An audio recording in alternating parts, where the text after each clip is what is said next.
Bonjour à tous et bienvenue dans ce tout nouveau podcast tiré du blog lecarnetdigital.com. Je suis Sandre et aujourd'hui je voudrais vous parler de ma nouvelle lubie. C'est quelque chose que j'ai réalisé il y a pas longtemps en fait.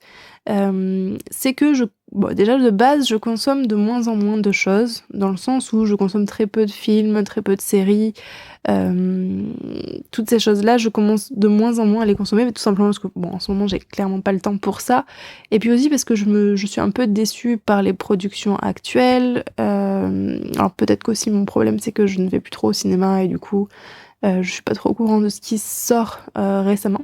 Mais bon, ça c'est un autre sujet, c'est de ma faute, je pense, c'est à moi aussi d'être un peu plus au fait de ce qui sort, surtout quand on fait un métier artistique, on a toujours besoin d'être un peu au courant des dernières, non pas tendances, mais des dernières choses qui sortent. Ça fait partie de la culture populaire qu'on a tous besoin de savoir. Enfin, on a tous besoin. Non, c'est mieux d'avoir ces connaissances-là. Après, faites comme vous voulez. Clairement, je pense que souvent d'ailleurs, une culture qui est plus spécifique est toujours mieux qu'une culture populaire, si vous voulez. Si c'est pour avoir exactement les mêmes connaissances que tout le monde, finalement, il y a plus trop d'intérêt. Il y a plus trop d'intérêt finalement.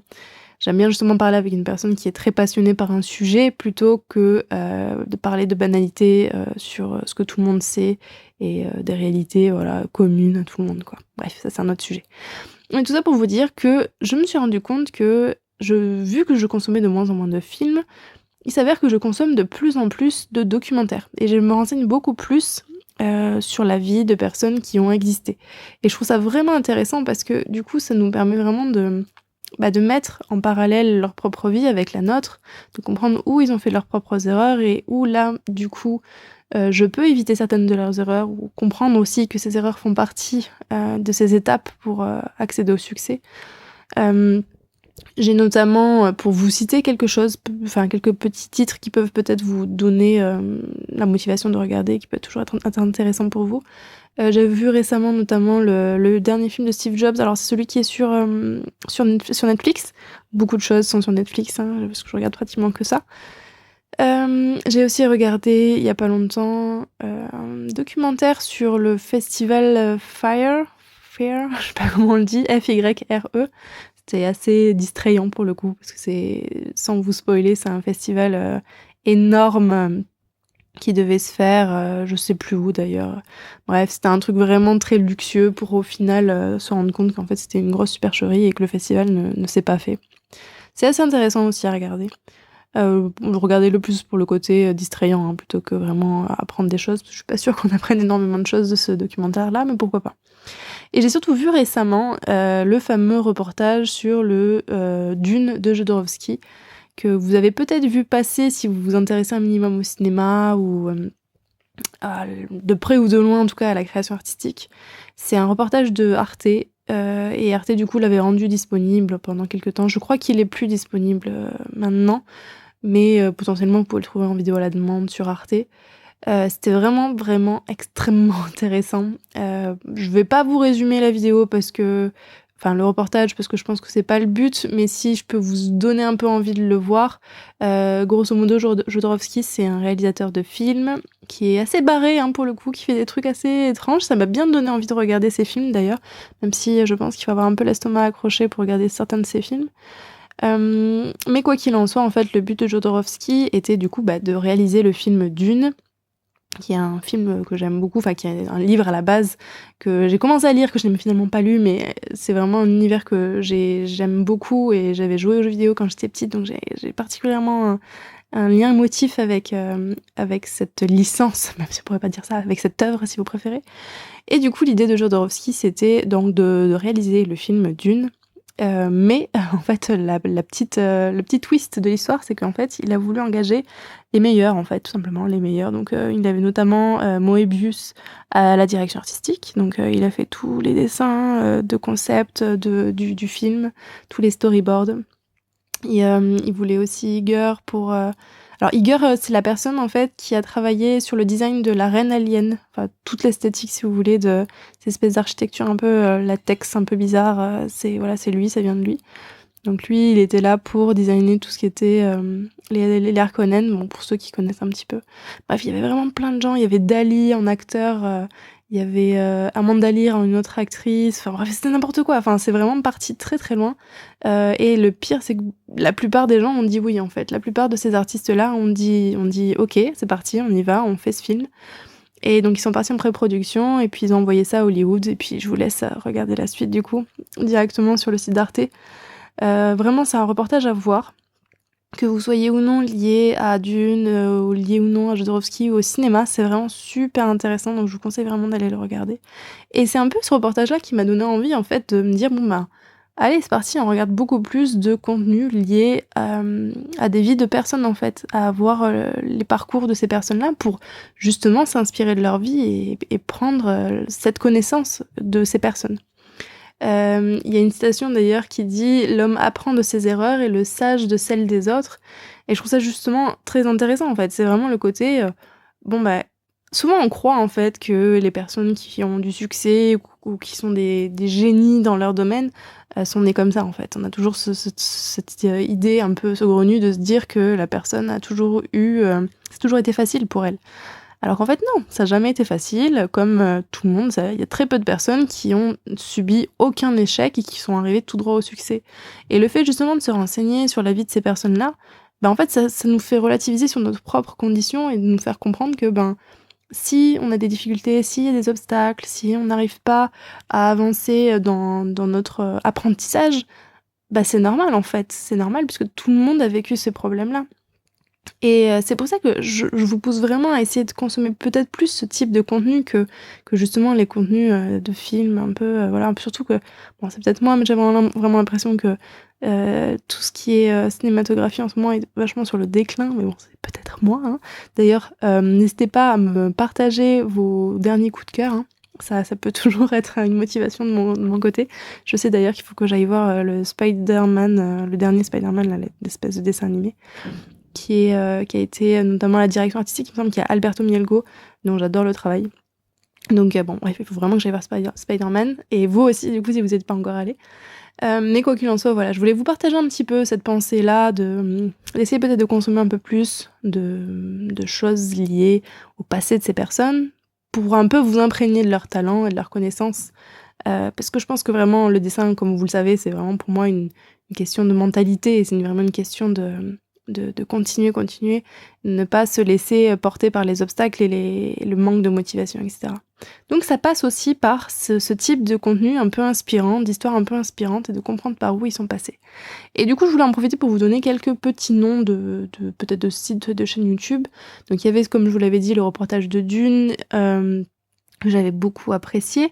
Il y a aussi une chaîne YouTube que j'ai découvert récemment. Alors, je suis sûre que tout le monde la connaît, mais bon, bref, je viens de la découvrir, donc je me dis que peut-être certains d'entre vous ne la connaissent pas. C'est la chaîne de Paul. Ça s'appelle vraiment la chaîne de Paul. Et donc c'est une personne qui fait pas mal de vidéos, sur des sujets assez génériques, mais aussi qui fait, des espèces de reportages qui sont très, très, travaillés, qui sont assez longs, souvent une demi-heure, quelque chose comme ça, sur des personnes, connues. Donc j'ai regardé celle sur Luc Besson, j'ai regardé celle sur Walt Disney, et c'est pareil, en fait, c'est super intéressant parce que, vous pouvez très bien lire un livre, du coup, qui retracerait la biographie de la personne, mais on sait tous qu'on n'a pas beaucoup de temps, à passer sur ce type de choses, et pour le coup, ce type de vidéo-là est assez distrayante, et en même temps, vous apprenez énormément de choses, et c'est un peu plus intelligent que, voilà, regarder les chaînes un peu bébêtes qu'on trouve un peu partout sur YouTube. Je dis pas que c'est pas bien ce type de chaîne, je dis juste que, pourquoi pas consommer plutôt des choses qui nous grandissent plutôt que, voilà, qui nous divertissent seulement. Donc la chaîne de Paul, c'était un vrai coup de cœur. Vous avez aussi la chaîne de Alt 236. Je suis pas sûre du chiffre, je sais jamais si c'est ça le chiffre ou pas. Mais pareil, je vous conseille de regarder, c'est de l'analyse, d'œuvres, de l'analyse d'art, et de l'analyse aussi de direction artistique. Je suis tombée dessus parce que je voulais vous faire une vidéo sur l'analyse de la direction artistique du jeu Bloodborne, et en fait je me suis rendu compte qu'il a fait une vidéo géniale là-dessus, et que du coup j'avais plus grand chose à dire sur le sujet. Mais voilà, pareil, Alt 236, c'est vraiment une chaîne géniale aussi. Peut-être un peu plus difficile à regarder si vous êtes pas trop, à l'aise avec les sujets peut-être un peu noirs. Mais bon, voilà, c'est quand même quelque chose de très intéressant. D'ailleurs, il a fait une vidéo sur Iger, de mémoire. Celui qui a fait la Reine Alien, pour rappel. Donc pareil, je vous conseille aussi pas mal la chaîne de Paul. Et vous avez aussi... alors ça, c'est un contenu qui est payant, malheureusement. Mais sur le site de Gamecult, pour ceux qui sont très axés jeux vidéo, vous avez notamment, vous avez plein de petits reportages qui sont faits, des reportages vidéo sur des studios de jeux vidéo, sur comment ça fonctionne le jeu vidéo, etc. Mais vous avez notamment des interviews de personnes spécialisées dans un sujet dans le jeu vidéo, et ça s'appelle les InDev With. Et du coup, alors quand je dis que c'est payant, c'est que vous devez payer un abonnement qui est souvent un abonnement premium par mois pour avoir accès à ces vidéos-là. Mais si jamais vous avez cet abonnement-là, voilà, ça vaut le coup. Et puis pour le coup, si vous voulez travailler dans le monde du jeu vidéo, c'est vraiment un abonnement qui est très rentable, je trouve, parce que on apprend énormément de choses, on a des tests qui sont vraiment intéressants. Bon, je veux pas vous faire une pub pour Gamecult, mais voilà, allez écouter les InDev With parce qu'on apprend énormément de choses sur le métier du jeu vidéo, et c'est assez fou en fait, toutes les informations qu'on a maintenant en fait. À mon époque, on n'avait pas autant d'informations, et le fait d'avoir tout ça, mais ça rend en fait des personnes qui, même pas à 18 ans, ont pas autant de connaissances qu'un senior, mais qui est quand même, voilà, on est plus dans les écarts qu'on avait à l'époque, enfin en tout cas à mon époque, entre une personne de 18 ans et un senior dans l'industrie. Donc voilà, pareil, vous avez InDev With de Gamecult qui sont vraiment bien. Et je pense que c'est tout. Ah si, vous avez aussi Audible, j'en ai déjà parlé il me semble. Audible, en fait, c'est un service de Amazon qui vous permet d'écouter des livres audio. Et ça, c'est un truc que je cherchais depuis assez longtemps. Bon, j'en consomme pas mal, hein, des livres audio d'Audible. Mais le principe, c'est que vous payez 10 € par mois et vous avez accès à un livre par mois, en fait. Vous pouvez choisir un livre audio par mois. Et bah, évidemment, c'est le genre de choses que j'écoute pendant que je dessine, souvent. Et ce qui est bien en fait avec Audible, c'est que vous avez un mois gratuit. Votre premier mois est gratuit. Je crois qu'il n'y a même pas besoin de mettre sa carte bleue en plus pour le premier. Donc vous avez un mois gratuit, vous pouvez sélectionner votre livre audio. Et puis après, il y a une petite technique aussi. Alors je sais pas si ça marche encore, mais moi à mon époque ça marchait. En fait, vous inscrivez du coup, et vous pouvez résilier quand vous voulez, hein. Donc par exemple, vous prenez un mois, donc vous avez votre premier crédit gratuit, votre deuxième que vous avez payé, vous résiliez. Du coup, il vous envoie un message pour vous dire vous êtes sûr que vous voulez nous quitter? Et donc du coup, il vous renvoie un mail et il vous offre, je crois, 3 mois gratuits. Donc du coup, vous vous retrouvez pratiquement avec 4 livres audio gratuits en n'ayant payé qu'un seul mois. C'était la petite astuce Audible.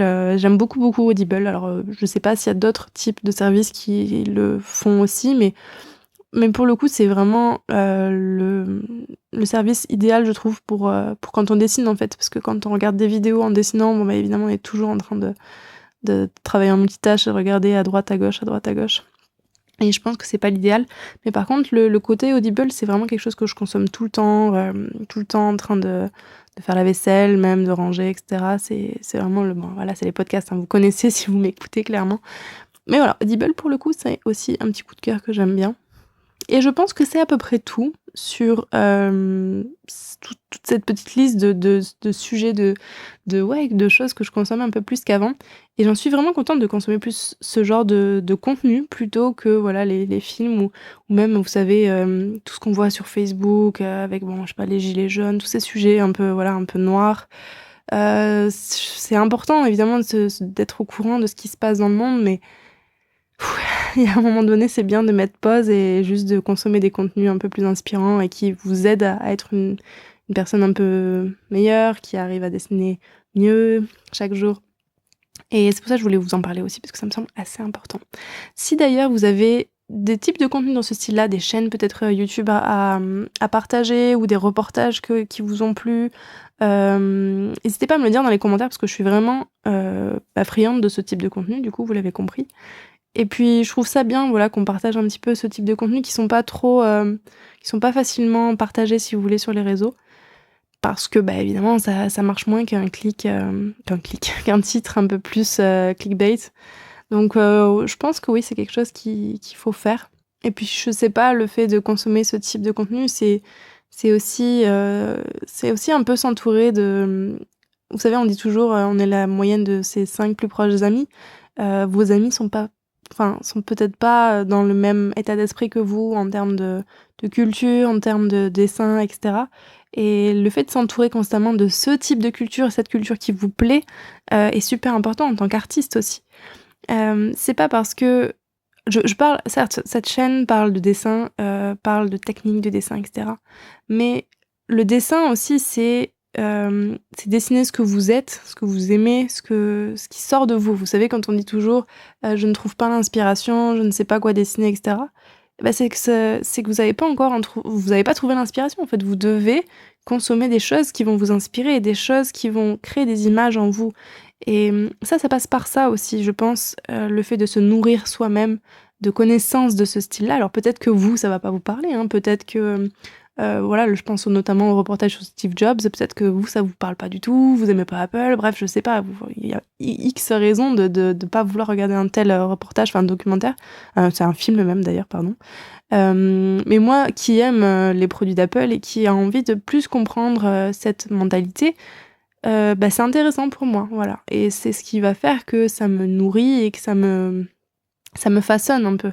Ça me façonne et c'est ça aussi qui va aussi influencer d'une certaine manière mon dessin. Donc, je vous pousse vraiment à essayer de façonner qui vous êtes en essayant de consommer des choses qui vous ressemblent, qui vous plaisent et qui sont peut-être aussi un peu plus intelligentes que ce qu'on a tendance à vite consommer, qui est facile à consommer dans nos sociétés. J'en profite aussi pour vous annoncer que la nouvelle version du cours sur apprendre Photoshop est sortie. Je vous en avais déjà parlé, je pense, dans les vidéos précédentes ou même dans les podcasts précédentes. Rapidement, du coup, c'est un cours pour apprendre Photoshop. À la base, c'était pour apprendre seulement les bases et du coup, je l'ai étoffé pour en créer une formation un peu plus grosse, mais qui du coup vous apprend aussi des choses plus avancées, plus professionnelles peut-être aussi. Franchement, pour le coup, je pense que vous avez vraiment tout ce qu'il faut savoir sur Photoshop quand on veut apprendre à dessiner sur Photoshop. Alors, vous n'allez pas apprendre voilà, à retoucher des photos ou je sais pas quoi. Vous n'allez pas apprendre ce type de compétences. Vous n'allez pas apprendre à gérer votre typographie sur Photoshop parce que Photoshop est quand même un logiciel très très complexe. Là, le but, c'est vraiment de vous apprendre à utiliser Photoshop d'abord avec les bases de manière très simple, en essayant d'aller droit au but pour que vous ne perdiez pas votre temps, parce que mon but, c'est que ça soit vraiment efficace, que d'ici 1 heure, 2 heures, vous sachiez. En vrai, d'ici 1 heure et demie, vous pouvez maîtriser Photoshop, vous pouvez utiliser les concepts classiques de Photoshop. Et donc, du coup, avec la nouvelle version que j'ai rajoutée là, vous avez aussi accès à mon processus de A à Z pour faire une illustration. Donc, plutôt pour coloriser une illustration, parce qu'on va pas voir vraiment tout ce qui est ancrage à l'ordinateur. Je pense faire peut-être une vidéo. Si ça vous intéresse, je ferai une vidéo pour les personnes qui sont dans la formation. De toute façon, ces formations-là, je les mets toujours à jour. Vous le savez, vous avez déjà pris une de mes formations, mais elles sont souvent mises à jour. Je rajoute en fonction des questions que j'ai pu avoir des personnes qui l'ont prise. Donc voilà, c'était juste pour vous dire que ça a été mis à jour. Du coup, vous avez le lien dans la description si ça vous intéresse. Oui, c'est ça aussi que je devais vous dire. Vous m'avez déjà envoyé aussi vos questions alors pas par téléphone, vous savez, mais vous m'avez sur Facebook en fait, vous pouvez me contacter et m'envoyer un fichier audio, m'appeler en fait, vous avez un petit micro. Vous pouvez m'appeler directement sur Facebook et du coup, moi, ça me permet d'avoir un fichier audio et du coup de vous inclure dans une prochaine FAQ audio. Donc, on entendra du coup les auditeurs. Je sais pas si on peut dire ça pour un podcast, mais les auditeurs et du coup, je répondrai directement dans ce podcast-là. Donc, si vous avez une question que vous voulez me poser en particulier, vous avez aussi un lien dans la description pour accéder à la page Facebook et de là, vous pourrez me poser votre question en audio et j'y répondrai dans la FAQ. Dans tous les cas, moi je vous dis à la prochaine fois sur lecarnetdigital.com pour un article, une vidéo ou un podcast. Allez, ciao!